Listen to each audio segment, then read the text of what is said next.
let us say that broad-based serves a political purpose. Yeah. Let us ask at what cost? William Ruto. Wacha kukimbizana na opposition. Opposition is doing their work. They are holding you accountable. They are actually doing their work. So don't get caught into their crosshairs. First, let me start with the collusion of the East African heads of state. I think that most of them are running on outdated software. I like that. That you must serve every single Kenyan, including those who oppose you. So, Mr. President, sir, we reject your apology. We just want to see you work for us. Thank you. And that is Politically Connected.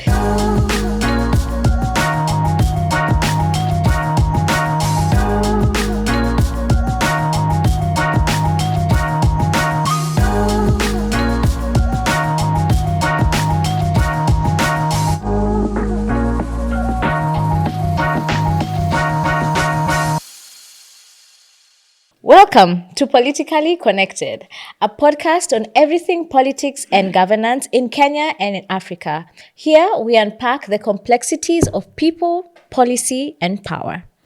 I'm your host, Diana Ngao, AKA Madam Speaker, and I am the Kidimwaga, AKA The Rock. Yes. Now, today we are here to discuss some key happenings in Kenya's political landscape. We saw our legislators and the whole elected leaders and the government, together with their stakeholders, come together on a prayer breakfast to pray for the nation. Or did they? We also saw a poll come out that uncovered some really strong sentiments of the Kenyan people. And many other things happened within 1 week. Was this all in 1 week, by the way? All in 1 week. All in 1 week. Yes. And we said, who else but to unpack the week? Except the duo of Madam Speaker and yours truly. Yes. So today our episode is we want to start with a moment. A moment of how our leaders came together to pray. Yes. And I'm guessing maybe Kidi, you can help us.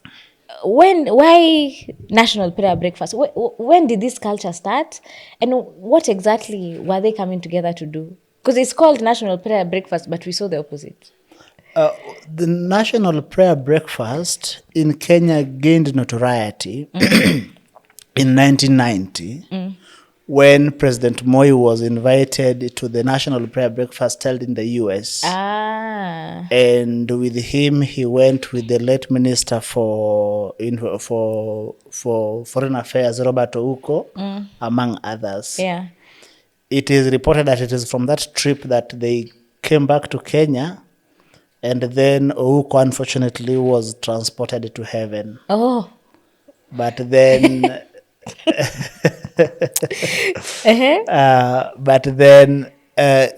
properly in Kenya, the National Prayer Breakfast began in 2003. Yeah. In May 2003, after the election of President Mwai Kibaki, yeah. when we saw the entire government coming together to pray for the nation, led by the president. Yeah. So then from 2003, it has been an annual ritual for the government to hold the National Prayer Breakfast. Yeah.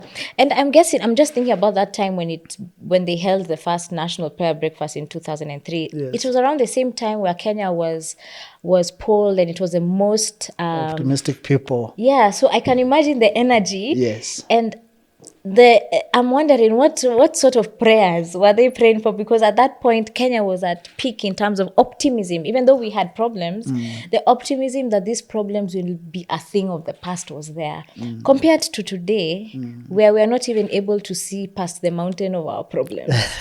Right? Yes. It must have been an interesting time. So it is imperative to remind Kenyans, particularly our younger sisters and brothers, that when the NAC government came into office in 2003, in spite of the optimism that had greeted the moment with the exit of President Moi, there were a lot of institutional collapse in the country. Remember, the judiciary had collapsed because it was polled to be one of the least trusted institutions. Remember, citizens had engaged in civilian arrest Yes. by arresting a policeman For corruption. Yeah. Remember that we had set up a special commission of inquiry to look into the Goldenberg Manenos scandal. Yeah. And remember that the country was reeling from 24 years of President Moi. And there was this pervasive feeling among the people that those 24 years were wasted years. And so there was this desire to rebuild. Yeah. And so when the Kenyan leadership was coming together to pray for the nation, you understand that one, the commander-in-chief was still ailing. Yeah.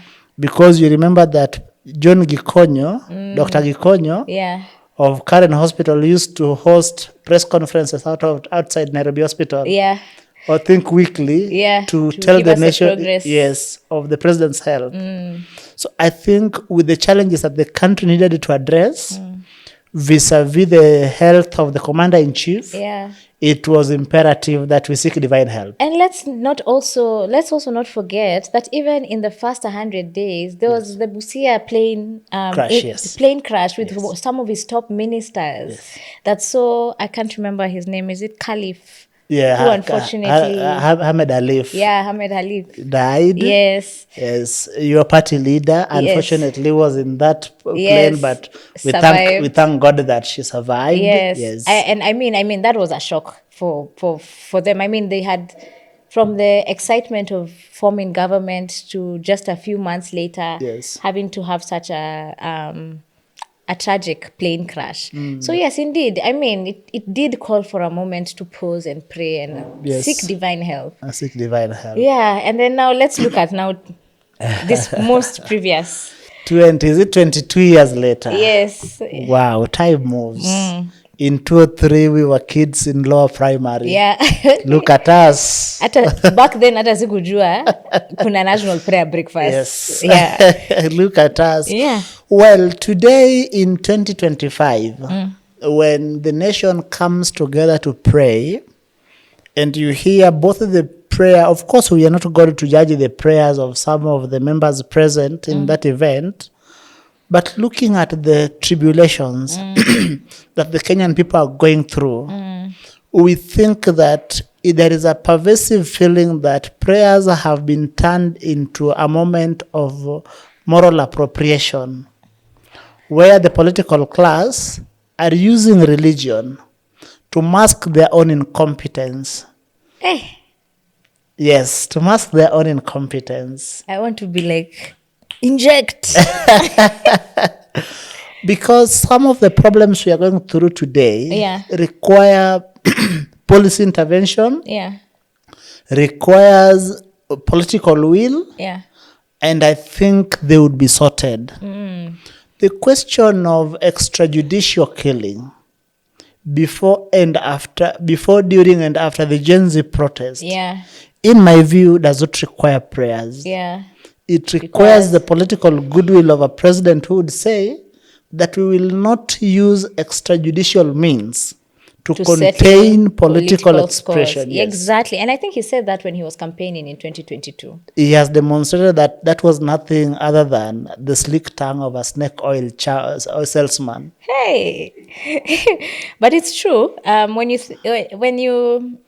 When you think about it, especially in our most recent years, I mean, from 2022, we saw how religion played a very big role in the outcome of the election. Down to even we had religious leaders visiting State House. Not just once, multiple times. And there were questions from the public where do we draw the fine line between state and church? State and church. Yeah, and religion. You know, the two should be able to remain separate. But I do understand the need to also, as leaders, I mean, as leaders of a country, to also take a time to pause where you remove your hat as a national leader and humble yourself in prayer and realize, I mean, we're a Christian state, okay? secular. But are we? Secular. We're a secular state, but majority are Christian. Yes. And we agree, the majority know, and even the Muslims, we do pray to our divine. Yes. And that humility of waking up to pray to that divine is what I feel kind of almost certainly lacks, and that's why now we are feeling or seeing, assuming or perceiving that the prayers are more like, it's like you're at a political rally and someone is trying to score some political points Yes. by saying some certain things. Yes. Yeah. And it loses a meaning. Article 8 of the Constitution of Kenya envisaged that Kenya would have no state religion. If you look at the amount of time and resources invested, particularly by this regime, around religion, makes you question, and of course it is their faith, the faith of the commander-in-chief. It also almost makes you want to question if we passed that we have got a state religion. Remember when the president, after election, went to Seoul, a senior member of that delegation intimated that those who had won the election were the people of God, and that the rest of us who were not in Kenya Kwanza, did not vote for Kenya Kwanza, were therefore belonging to, I don't know which forces they were implying. But see how time has humbled them. That in less than 2 years, they had to come back to the very people they were insulting and intimating belonged to the kingdom of darkness. So I think in observance of the Constitution, we must remind them of the timeless words of Desiderata. That believe in God, whatever you perceive him to be. So that let them not think that everyone will worship to the same God. The God, yes. Let us remember that we have got no state religion, and people can be able to worship to what they perceive to be God. In terms of politics, I think that it is important that even as we move towards 2027, the voters must be ready and willing to punish leaders who are willing to exploit religion to serve political ends. Absolutely. And that even ties to also what the National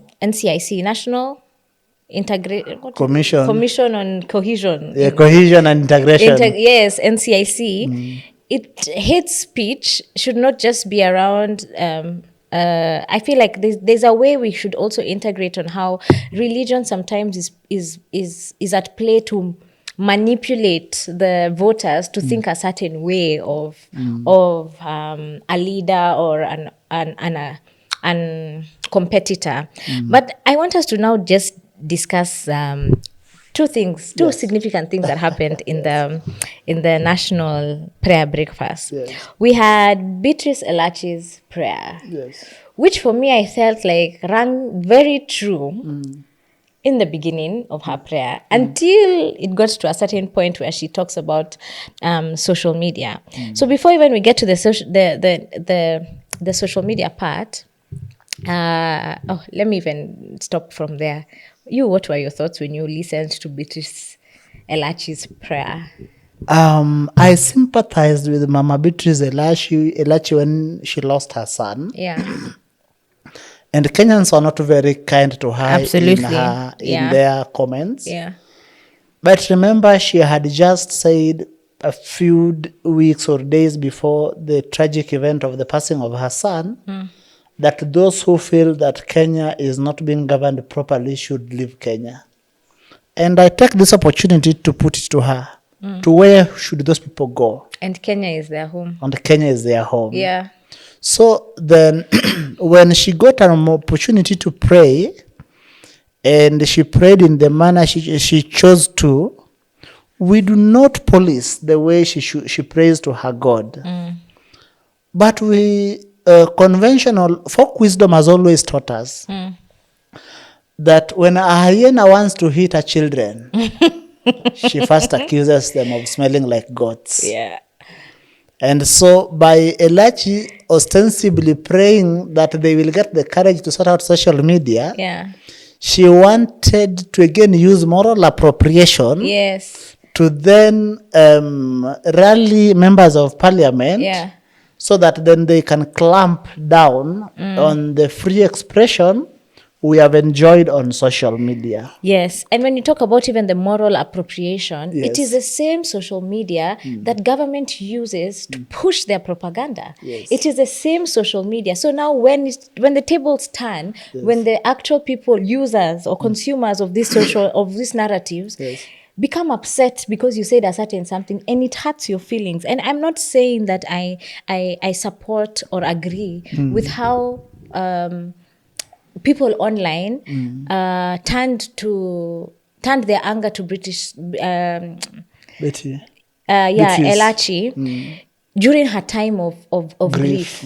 Absolutely. That I don't agree with that. But that doesn't make it that now social media is an evil spirit. Yes. Because yes. it is a channel of freedom of expression, which is Yes. anchored in our Article 35. exactly in our Bill of Rights. It is a freedom of expression. Number one, and number two, they need to remember. These legislators forget that now that we're in a digital age, rallies are being held on X, Yes. and they will need this social media this social media platform to campaign and sell themselves Yes. in the next coming election. Yes. So by trying to clamp and claw back things of social media, or I mean, like trying to what did she say? We need to discipline our children, and also we pray for forgiveness to. The word she used was pray for forgiveness as legislators to sort out Sort out this problem. this problem. When is social media a problem? So a problem to be sorted through prayers. And by the way, when they say sort out, remember we also have an ICT amendment bill. Yes. So it is in the process of what I would put in quotes of the sorting out, I guess. Yes. I could say, I assume that is the sorting out that they mean. Yes. Yeah. If our viewers are prudent enough to stick around with us, in the next episode we are bringing an expert to walk us through this bill that is seeking to contain the social media. Yeah. But in the here and now, together with Madam Speaker, we think that prayer was a pointer to the intention by government to rein in on the free expression on social media. I think that as the people of Kenya, we have come so far in rejecting suppression and oppression. We must stand up against this bill with all we've got. Thank you, Madam Speaker. Indeed, and the bill, the Information, Communication and Technology Bill, ICT Amendment Bill 2025, you can go to Parliament website and find it, so that by the time we're even coming to that episode, you guys are in the know of exactly what we are speaking about. Yes. But in what you're saying, that it was a warning or an intention Yes. of what they are going to do, Yes. I could say the same thing of President William Ruto's apology. Yes. You know, the thing is, there's a power of the tongue. Sometimes your intentions just slip as you talk. Yes. And when he says, if we've wronged you, Tanzania, we are sorry. Yes. If we've wronged you, Uganda, we are sorry. And to our children, if. You know, I have a problem with the word if. And Yes. maybe that is why we rejected that apology. Yes. I personally, I rejected it. I don't know about you, but I rejected it because I feel like it was very disingenuous. Yes. And if anything, I see it as an admission of guilt. Yes. I see it as an admission of guilt. It is a telling sign that he said, if I wronged you, Yes. I apologize. Hiyo ni mtu mwenye amekukanyanga, anasema, pole, si basi, pole. You know, I see, like, especially the thing with Tanzania, how would he speak about Tanzania, like telling Tanzania, sorry, Yes. when there were atrocities against our people in Tanzania, that they faced in Tanzania. Yes. We never had, I don't think the Foreign Office or the government have spoken about the torture Boniface Mwangi has gone through. Have they? Have they spoken? The Kenyan government. Yeah, the government. Foreign Affairs. Yeah. I haven't seen anything substantial. Yeah. particularly to commiserate with Boniface Mwangi. Yes. Except, of course, the juvenile runs run by the online mujahideen of this government. Who is that? They are bloggers on social media. Yes, yeah. Who have attempted to classify Boniface Mwangi as an anarchist, as a commercial activist. Yes. And this is a familiar territory, Madam Speaker. Yeah. You remember during the Jubilee days, and some of us had the good fortune that we were anti-Jubilee government then, when they ran a nasty narrative of calling civil societies as evil society. I remember. So that is also the script they have gone back to by clamping down on alternative voices within the civil society. Yeah.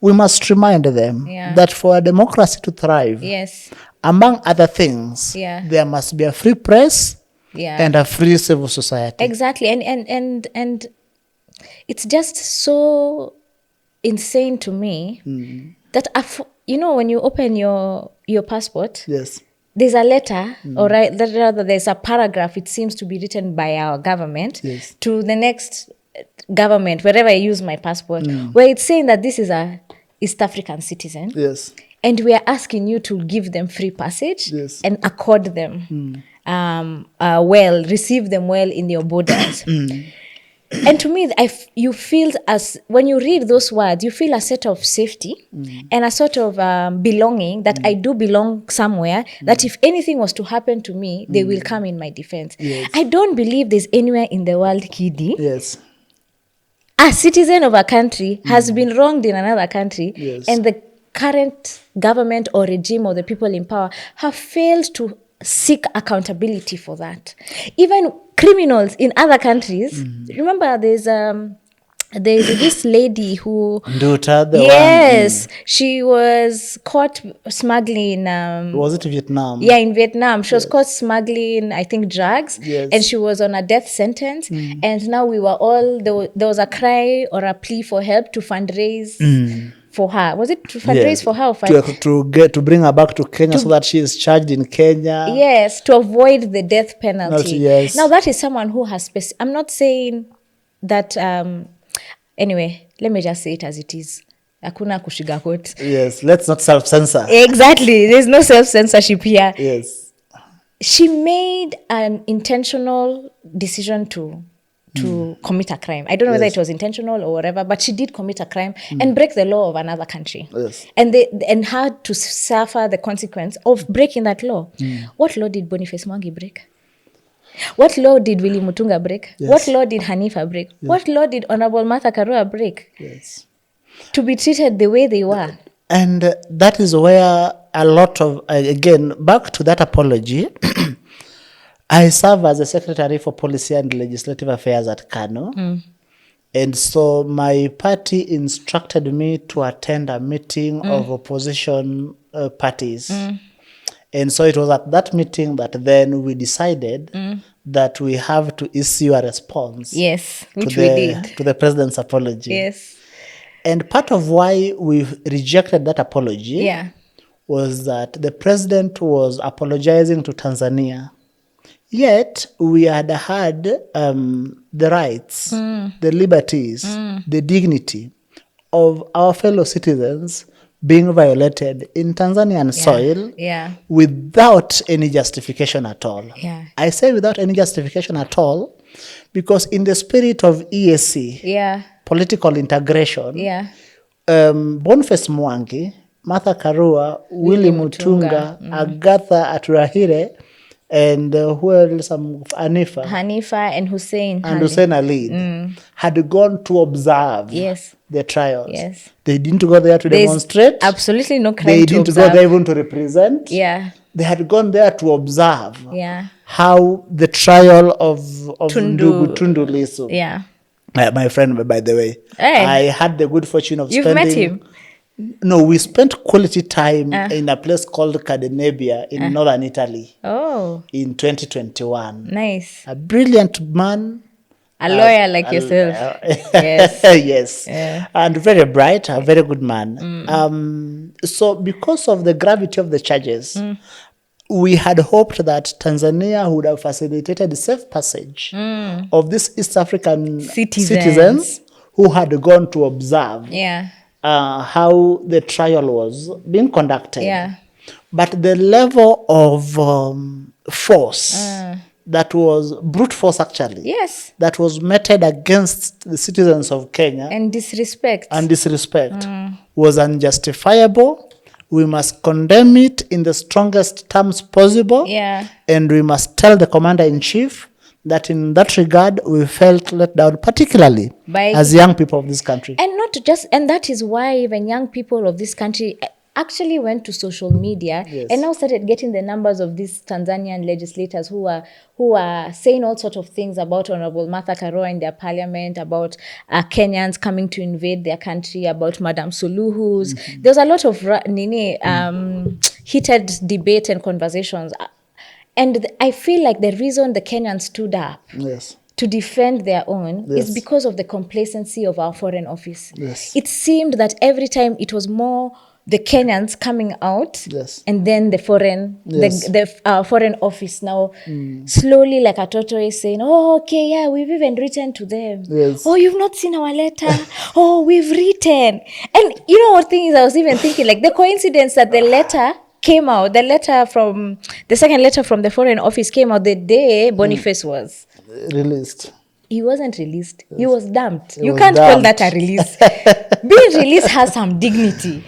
Being dumped, he was dumped almost like a dog in the middle of nowhere. And by the way, he traveled there with dignity as a citizen of ESC. But how he was returned, as a bundle. You can't even say it was deportation. That was just being dumped in the middle of nowhere. Yes.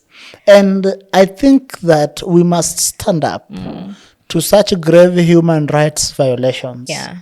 Because within the community, what happens in one state, if tolerated, can easily,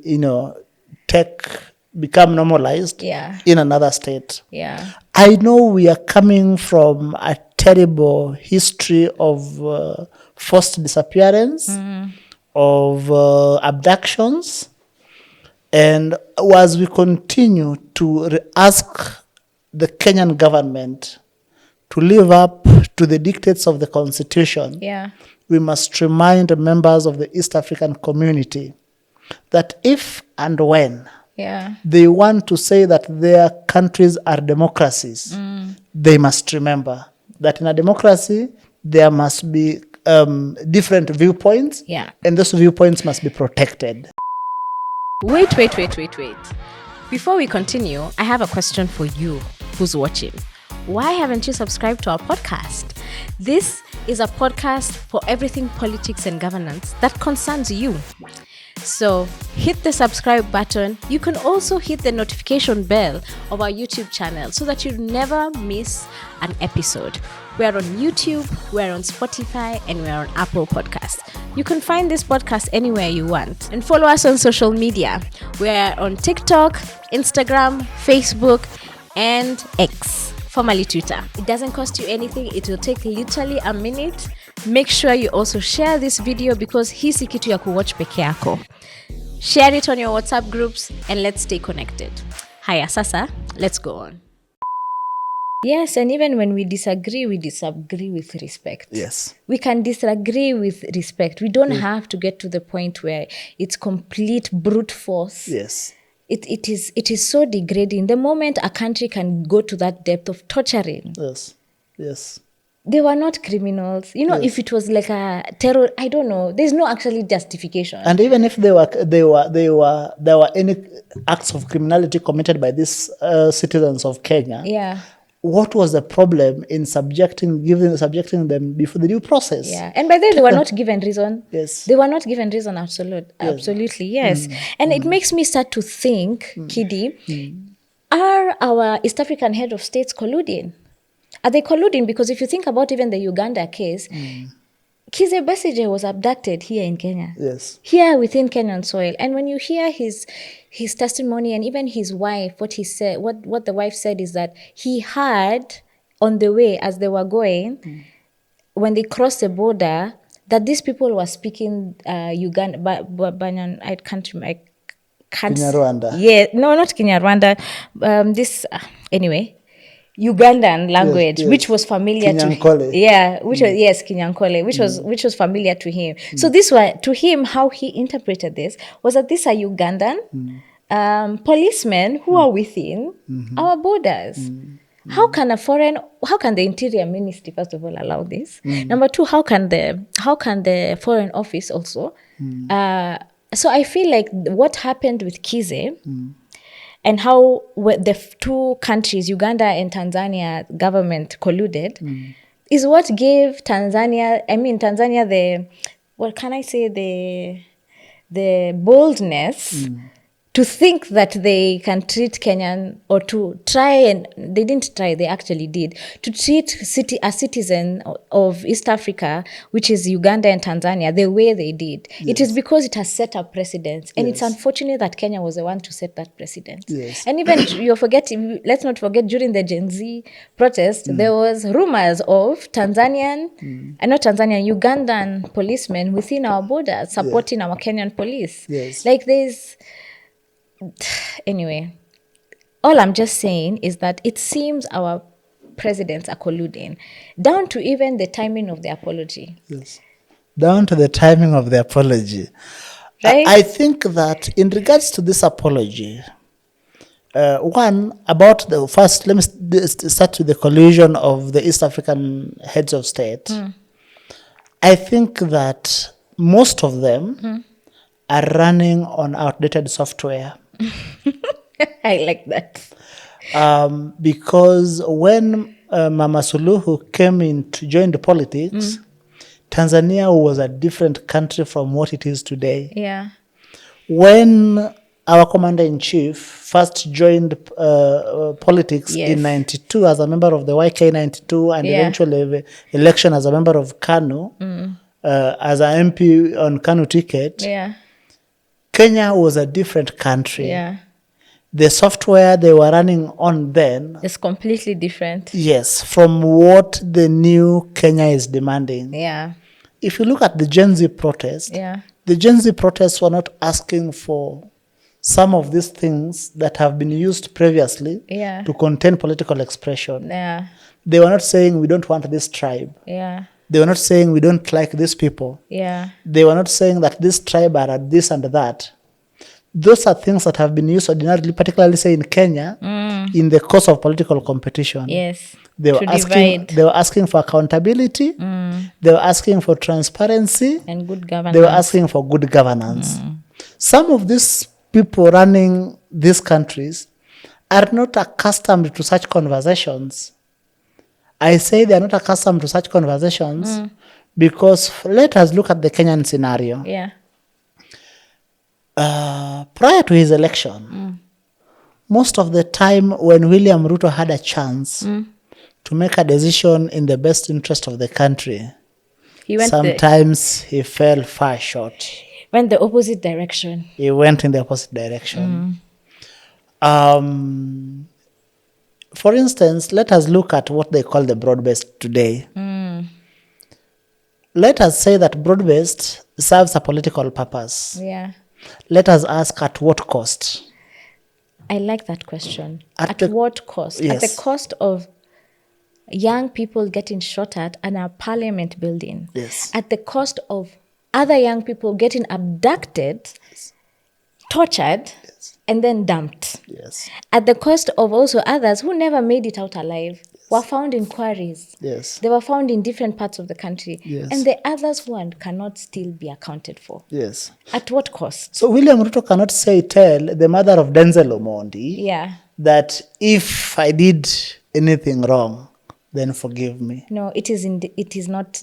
You cannot say to the parents of Rex Masai that if we did something wrong, I'm sorry. These are young Kenyans who expected that their government would protect them. Yeah. And one life lost, Madam Speaker, is one life too many. Exactly. And it's not that we are, or rather for me, I could say, it's not that we are beyond forgiving. Yes. It's not that we are beyond forgiving. It's because the sorries don't feel matched by action. Yes. Because indeed, That is the disconnect. Yes, exactly. You can say that I'm sorry, I did this wrong, but Yes. it is matched by action. Yes. But unfortunately, there's a lot of lip service we've had from Yes. our president down Yes. to when he was campaigning. Yes. It is a lot of lip service. Tutatenda, tutatenga, tutafanya hivi. I'm sorry. Yes. But really, there's no sort of follow through. But I keep wondering why the change of tone. Why the change of tone? Why the change of tone? Yes. Because, by the way, last year, leading to the 2024 protests against the finance bill, Yes. there was a lot of bravado and bold talking and very And arrogant. arrogance. The arrogance was at peak, Yes. high peak, Yes. It was MPs flying with helicopters with bags of money when the economy is crumbling and the Yes. youth are unemployed. Like, Yes. we were watching MPs on their personal Instagram and TikTok pages with bundles of money. Yes. Yes. When the economy was still in question. Yes. And we would have people who say, there's something, I'm trying to remember the president said about Kenya being one of the, something, it's almost seemed as what Beatrice Elachi said in Yes. terms of Kenya is a very good country, but if you don't like it, Yes. you can ship out. And Or are you saying the mambo matatu? yes. Mambo ni matatu. Yeah, that was what I was trying to remember. Mambo ni matatu. Yes. And then the protest happened and everyone was asking, how did they not see this coming? Yes. Yes. And I think because we are also moving towards the anniversary of one of the biggest protests the countries have seen, now the president is like, as if he was not in Kenya in the last period of the last 1 year or the last 12 months to remember the atrocities against Kenyans. I think that is why the broad-based government has been highly rejected. Because even Going by the TIFA polls. Yeah, going by the TIFA polls. Even if it was about political stability, Yes. there's a deep-seated anger. Yes, among Kenyans. Among Kenyans, yes. Because they don't see their fortunes changing for the better. Exactly. You are using a very fundamental point in regard to that between, the last quarter of 2024, there was a deliberate attempt by the state to intimidate the citizens into submission.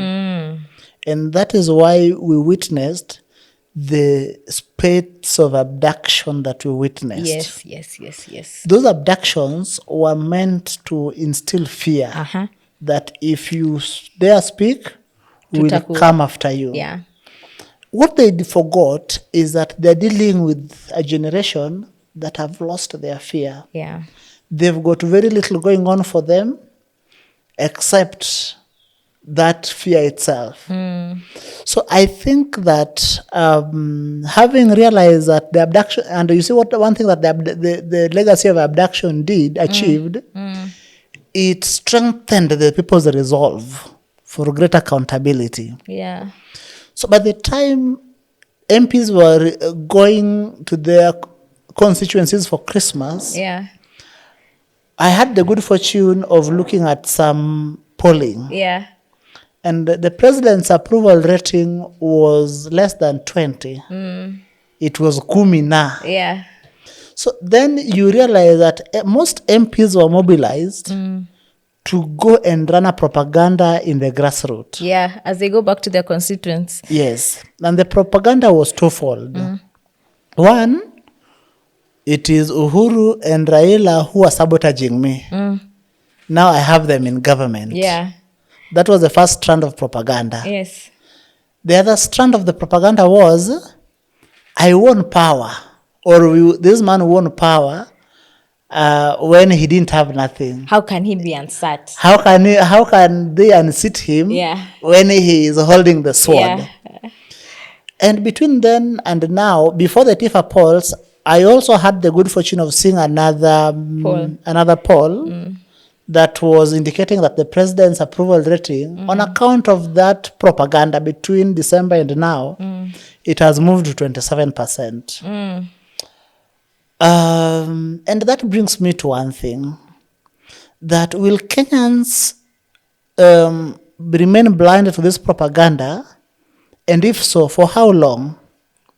Because there are things that Kenyans have been demanding that they don't feel have changed. Yeah. One of them is the fight against corruption. This administration, call it broad-based or call it Kenya Kwanza or call it whichever name, has not invested sufficient time and energy to fight corruption. Exactly. And massive resources get pilfered or lost through corruption. Yeah. When we were hosting Professor here, Professor said that out of every 10 shillings we collect, 7 shillings and 10 cents goes into repayment of debt. And therefore, what is again is left, the 2 shillings and 80 cents that is left, is also stolen, and some are used to mobilize political activities like what is happening in Western Kenya today and yesterday. Yeah. And in the course of this Madaraka weekend. Yeah. So I think that when that political will is not there to fight corruption, then Kenyans will still revolt. Yeah. They might not revolt in the manner that the political class expect. Yeah. But because the election is coming, there have been conversation. I was looking at another poll that was suggesting that up to 92% of members of parliament will not retain their seats. Aye, definitely. So with 92% MPs turnover, it means that we must make sure that we staff parliament with young people who are going to confront the problems bedeviling this country. And I want to, now that you've mentioned young people, before I go back to the TIFA polls. Yes. We are both young people in political parties. Yes. And we know how sometimes young voices and very strong young people are normally stifled in political parties. Yes. But I'm now starting, we have the youngest parliament that we've ever had in our history. Yes. Now I am moving from just representation for the sake of representation. Yes. When you say we need young people we staff parliament with young people, it must be young people with the heart and the track record to change this country. We can't just have representation for the sake of representation. Down to even the women bloc, when we talk about the 2/3 gender role, we cannot just have representation for the sake of representation. It must be someone who has the heart, number one, because hii ni kazi ya utumwa. It is service first. It has to be someone who has the heart for it. And number two, someone who has the brains to unlock these complex issues that we are facing as Kenyans. Because if we just say, I saw our comrade. Yes. I don't know whether nimwite comrade ama nini. Let me tell you comrade because he's also young. Yes. Murara said not too young to lead. Yes. And I agree, not too young to lead. But my friend, it has to be someone with the heart, again, just the heart. Someone who knows better. And the track record. Because you see, why I'm saying the heart is because Beatrice Elachi's tongue also let out something as she was praying. Yes. She said that they're praying for forgiveness as legislators and leaders of the country. They have been consumed by lust and material things. There's a spirit of greed that gets into people when they get into government. Yes. And that's hence why we have the animal of corruption and pilferages in almost every single sector that we don't even know. In the last episode, I was telling people, we need to go through, what do you call it? Chemotherapy as a country. Because if corruption is this cancer, then we must go through chemo. Yes. Because if the cancer has now spread to almost every cell, corruption is not just in the civil service. Yes. But now that's why, anyway, I digress. No, what you're saying is fundamental. Yeah. Because it partly underscores very profoundly how William Ruto lost the youth. Yeah. William Ruto campaigned on very lofty promises. Yeah. I was one of the young people who did not vote for William Ruto, but even when he was elected, I was willing to give him the benefit of the doubt. In part, Hey, you're a better person than in me. part, on account of some of the things he said in the campaign trail. Yeah. And we had hoped that we would see a president willing to make hard decisions in the best interest of the country. Some of the hard decisions we had hoped the president would make is to run a lean and efficient government. Yeah. Austerity measures. Yes. Yeah. His government was neither lean and neither has it been efficient to date. And it just continues being fattened as we go along. Yes, Every other day there's an advisor. Every other day advisor. Every the layers of fat in this government ni mingi sana. Yes, and to underscore the fact that this government is not efficient, Yeah. look at the debate around the public seal. Yeah. The government spokesman said, came out and said, the public seal is where it should be. It is with the public servant number 001, head of public service. Yes. Then in under 12 hours, he beaten about turn and said, you media people, you have verify your facts. Yes. What is the role of the government spokesperson? And what's the difference between, what do you call it? Hussein Mohammed. Yes. Yeah. And there is another office called National Communication Command, headed by former police spokesman Charles Owino. Then there is Mwaura, government spokesman. Yeah. That is part of the duplicity that some of us are talking about. Yeah. The duplicity, and when I talk of duplicity, we mean duplicity of roles. Yeah. That we have got this many offices ostensibly doing the same thing in an economy that is struggling very much, even with the recurrent expenditure. Yeah. And so, yes, that is how William Ruto lost the young people. Yeah. Because the young people, on account of Kibakinomics, some of us went to school much better than our parents. Yeah, thanks to Kibaki. Yes, thanks to Kibaki. Because of internet penetration, access to information is also at the fingertip. Yeah. So we can see political BS when one is put before us. Yeah. And a lot of young people feel that majority of the actions of the Kenya Kwanza administration have been nothing but political BS. Yeah, and let's now go back to you've been mentioning the TIFA polls. Yes. And I want to just give our audiences some of the statistics that came out glaring to us. Yes. Where 54% of Kenyans oppose a broad-based government. And when we look at it regionally in the regional blocks in Kenya, Nyanza, which happens to be an ODM stronghold was... Which is the only region where broad-based happens to be popular. Exactly. I remember when Badi and the rest were being announced, media had taken their cameras to these different regions. Yes. And you see places just erupting in joy that these people have been chosen. But Nyanza, 49% of them said no. They oppose broad-based. 49%. 49% wamesema broad-based wakwende. Yeah, kwende. And then let's look at Coast Region, which is also an ODM base. Yes. 57%. Yes. Wamesema broad-based, hapana. Watu wa Coast Region hawajui kuna Sultan. Hai. Wamesema Sultan weenda huko ukule peke yako. Sisi hatutaki mambo ya broad-based. Alafu we have South Rift, yes. Which is 58%. And South Rift, that is Narok, yes, Bomet, and Kericho counties. Yes. How many percent? 58%. Wow. And then we have Western. Yes. Where we have George Natembeya leading the Tawe movement. Yes. 50% of Western. And yet Western has, if I look at it in terms of, we are still in the mind, or rather, in the spirit of political patronage. Exactly. You have the Prime Cabinet Secretary. As someone from Western. Yes. Who is almost the third in command in the cabinet. And then you have the Speaker, who is also the third in command nationally. Yeah. and who has proven that he does not require any modicum of independence, Yeah. he is fine Yeah. being a lapdog of the executive, Yes. coming from Western Kenya. Yes, and we have Lower Eastern, which is even more than the percentage I'm going to read is even more than Mount Kenya. Is Lower Eastern is at 72%.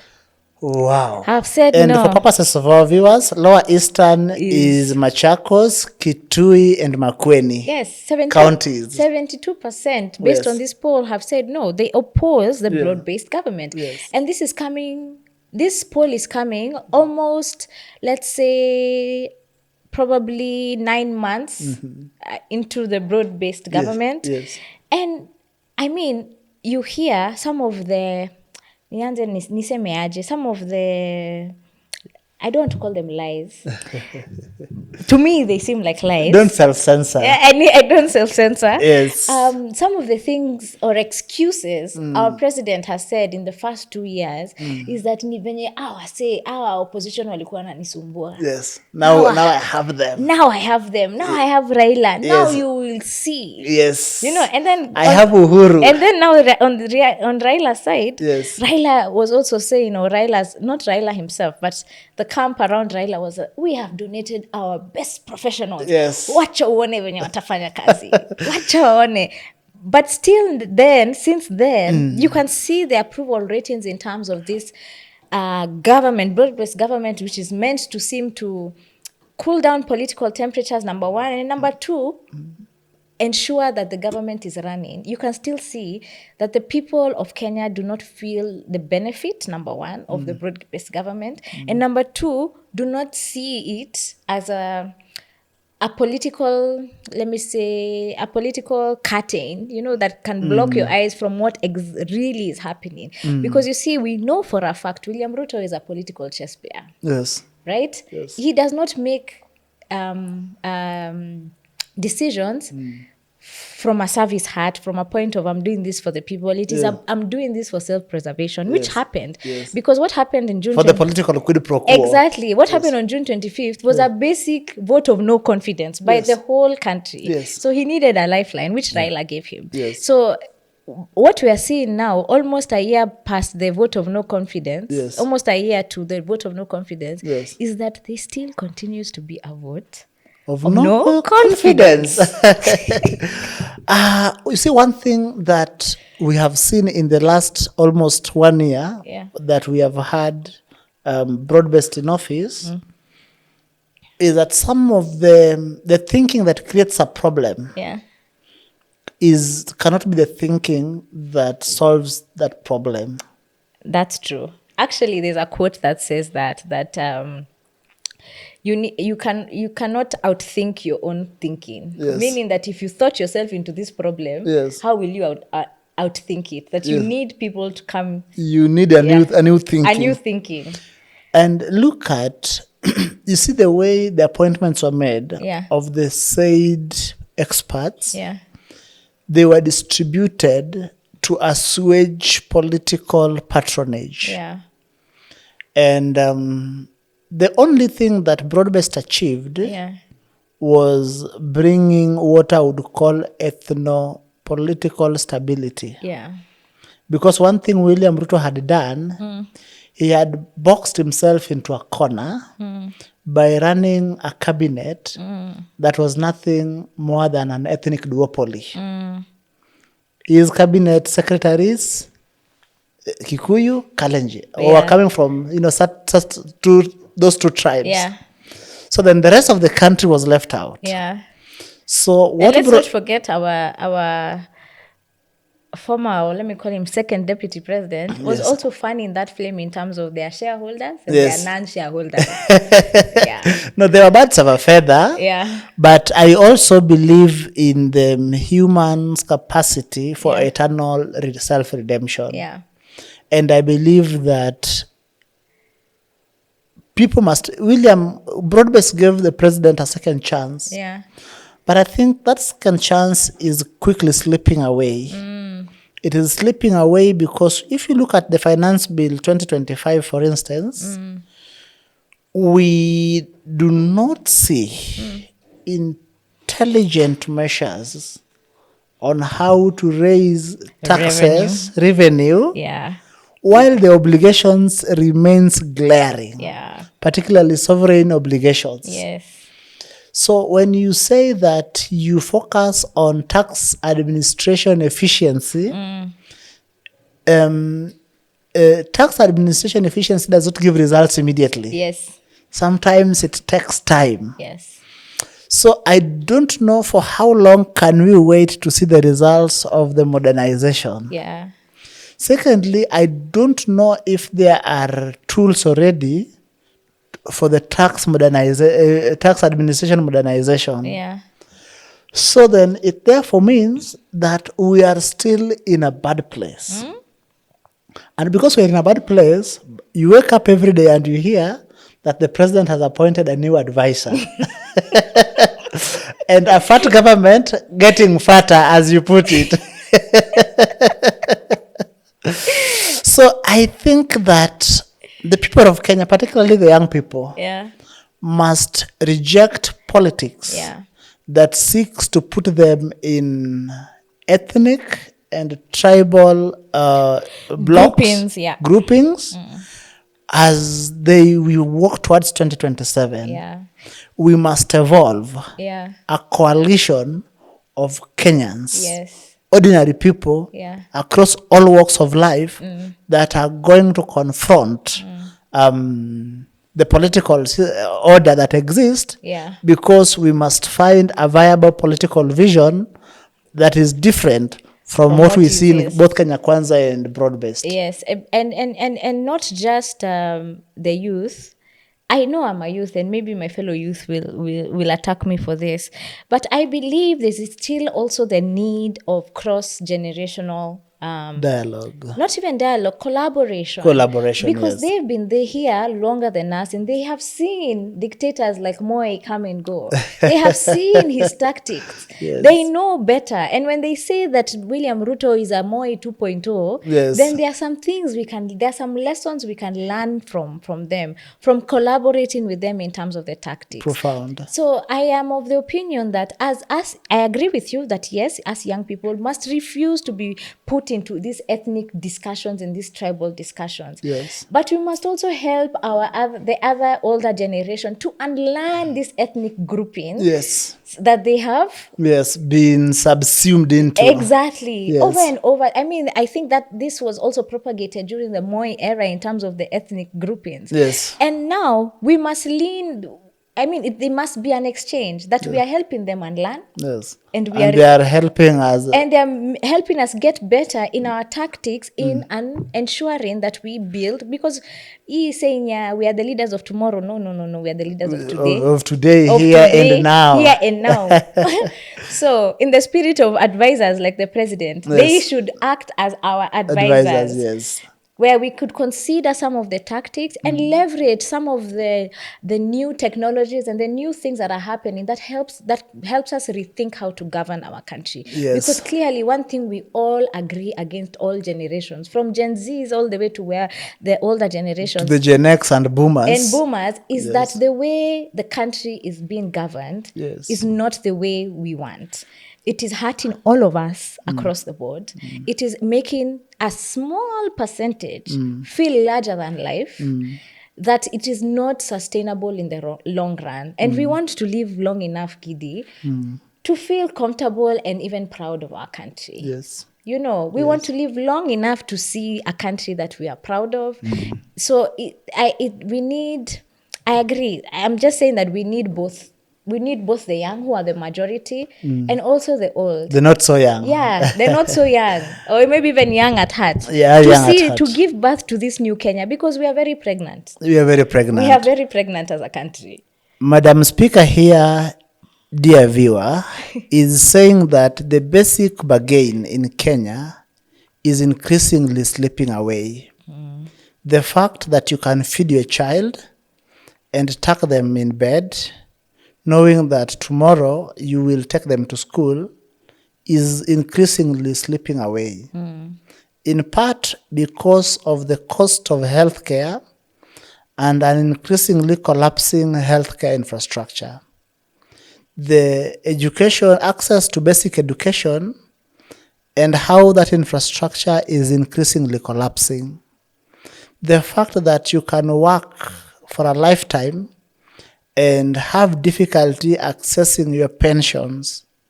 But even when you access pension, you realize that there is no hospital to go to. Some of these things put together is what we call the basic bargain. Yes. It is slipping away, and this administration does not look like it knows how to cure this. We are asking you to join hands as people of Kenya and start a fresh walk, the walk to reclaim the soul of the nation. Thank you. This was Politically Connected. And even as we close, maybe I could speak to Mr. President. Yes. William Ruto. Wacha kukimbizana na opposition. Opposition is doing their work. They are holding you accountable. They are actually doing their work. So don't get caught into their crosshairs. Focus on serving the people. Yes. Don't focus on trying to cool down the political temperatures. Because if anything, they're rising because you're failing at your job day in, day out. The opposition is doing what they know how to do. They are the ones who are jobless. And they have all the time to check you. Yes. But you have a mandate. You have the instruments of powers that you swore onto our constitution and the Bible. Yes. That you must serve every single Kenyan, including those who oppose you. So, Mr. President, sir, we reject your apology. We just want to see you work for us. Thank you. And that is Politically Politically Connected. Connected. See you in the next episode. Make sure you subscribe, like, and share this episode. And if you've learned something new or you even have a hot take for us, ekeni kwa comments fupi fupi. See you till the next time. See you. Madam Speaker. Kumbe unakuwa moto hivyo? Ya wewe uko na moto pia. We keep learning from each other in the day.